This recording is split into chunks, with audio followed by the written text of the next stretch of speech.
안녕하세요. 수포자 버스나이 인생수학 제34의 1회 방송을 시작합니다. 저는 여러분과 인생수학을 이어주기 위해 노력하고 있는 이다리입니다. 오늘은 제35회 방송으로 가기 전에 지난 시간에 못 다룬 것이 있어서 34의 1회 방송을 따로 만들었습니다. 오늘의 주제는 슈퍼컴퓨터도 절대 못 찾는 정확한 원주율값 GU 파이입니다. 지난 시간에 우리는 이 원을 다루었죠. 바로 이 원의 둘레, 원주라고 하죠. 이 원주와 이건 뭐죠? 지름이죠. 원주와 지름의 관계. 원의 둘레가 지름의 몇 배일까 하는 것. 바로 원주율이죠. 이 이야기를 해보겠습니다.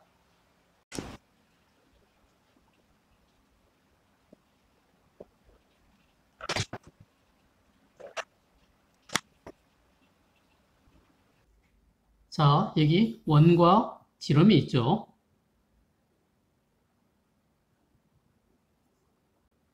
이 바깥 부분의 둘레를 원둘레라고 하죠. 다른 말로 원주라고도 하죠. 옛날 사람들은 이 원둘레가 정확히 지름의 몇 배가 될 거라고 알고 있었습니다. 그 값을 알기 위해서 여러 가지 실험을 했죠. 원의 지름에 대한 원둘레의 비율이니까 이것을 이름은 원주율이라고 하면 되겠죠. 원주율.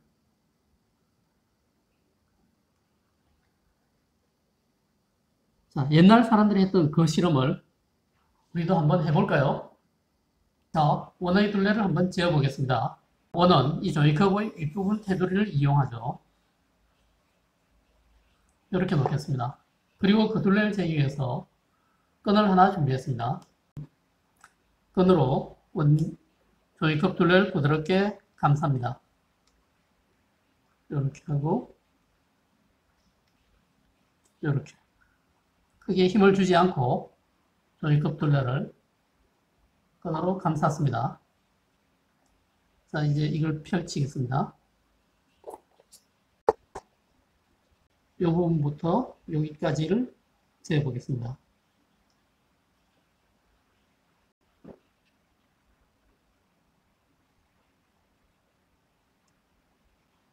(25cm) 정도 나왔습니다. 25cm 정도. 이번에는 조이컵의 지름을 재보겠습니다.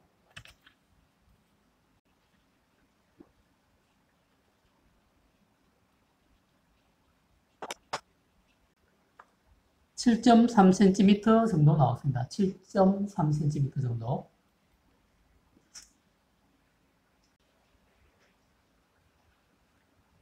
자, 7.3cm 분에 25cm. 이렇게 하니까 계산기로 계산하니 약 3.4가 나왔습니다. 옛날 사람들도 이렇게 해서 원주율을 조사해 나갔겠죠. 우리가 초등학교 때도 원주율로 3.14를 많이 사용했죠. 저는 중학교 때 외웠던 숫자 3.141592 기억납니다. 그 아래는 모르겠고요. 이 아래도 소수점 아래로 한없이 내려가죠. 인터넷에서 찾아보니 슈퍼컴퓨터가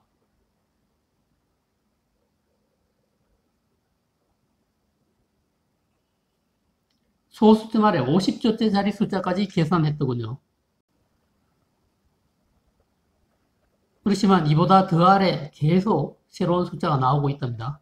이 숫자들은 규칙이 없어서 무엇이 나올지는 그 다음 계산을 해봐야 알지 그전에는 예측할 수가 없다고 하네요. 이런 숫자를 여러분은 중학교 3학년 때 가면 배우게 됩니다. 이렇게 계속 예측할 수 없는 숫자들이 계속 나오는 이런 소수를 순환하지 않는 무한소수라고 합니다. 간단히 무리수라고 한다고 하네요. 자, 그건 중학교 3학년 때 배울 겁니다. 어쨌든 원의 실험분의 원둘레의 값은 일정한 비율을 가질 것이다. 이거를 옛날 사람들은 알고 있었는데 제가 수학 오디세이라는 책에서 읽은 이야기입니다.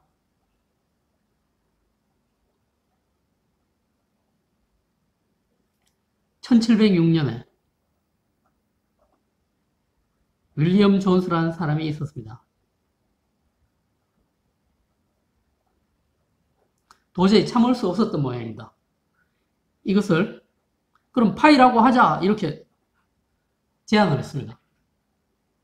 놀랍죠? 원둘레가 원의 실험의 파이배가 되었습니다.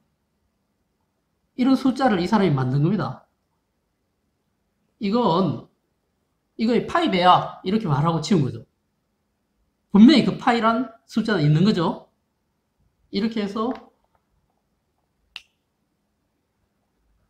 옛날 사람들도 어렴풋이 어떤 숫자가 있을 것이다 라고 알고 있었던 그것을 윌리엄 존스가 적어냈습니다.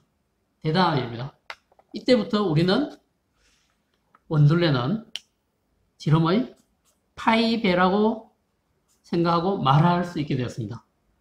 바로 이런 파이라는 새로운 숫자가 탄생한 겁니다.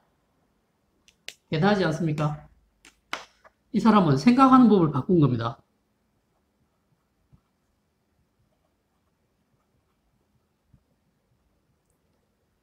우리가 가진 십진수라고 하죠, 이거.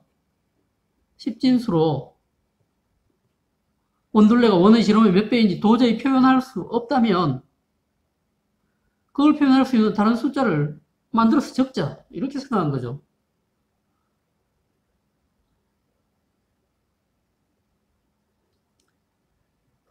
이 생각을 이어받아서 1737년에 레온하르트 오일러라는 사람이 무한해석 인문이라는 책을 쓰면서 이 파이라는 숫자를 적어 넣어서 세상에 널리 퍼지게 되었다고 합니다.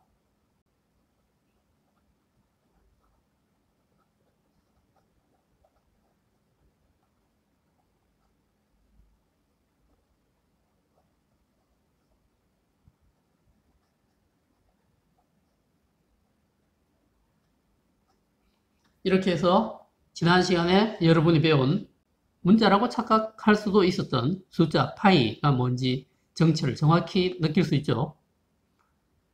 여러분도 살면서 많은 복잡하고 이상한 일들이 있을 겁니다. 아무리 오랜 세월이 흘러도 해결되지 않고 궁금하고 갑갑한 그것을 바로 이렇게 생각하는 법을 바꿔서 파이배라고 딱 적듯이 해결할 수 있는지 없는지 어떤 문제가 닥쳤을 때 곰곰이 생각해 보시고 그런 방법으로 해결해낼 수 있다면 단박에 해결해 내십시오. 이것이 바로 창의력이라고 할 수 있겠죠. 우리는 그런 능력을 키우려고 공부를 하고 있는 것이라고 생각을 합니다. 일단 중학교 2학년 정도까지는 충분히 그렇다고 볼 수 있습니다. 생각하는 방법을 바꾸어서 아주 복잡하고 해결되지 않는 문제를 해결해 보세요. 어떻습니까? 이제는 자신있게 말할 수 있습니까? 원둘레는 지름의 파이배입니다. 그럼 지난번에 말씀드린 대로 다음 인생수학 제35회 방송에서는 다면체와 회전체에 관해 이야기하겠습니다. 그때까지 안녕히 계세요.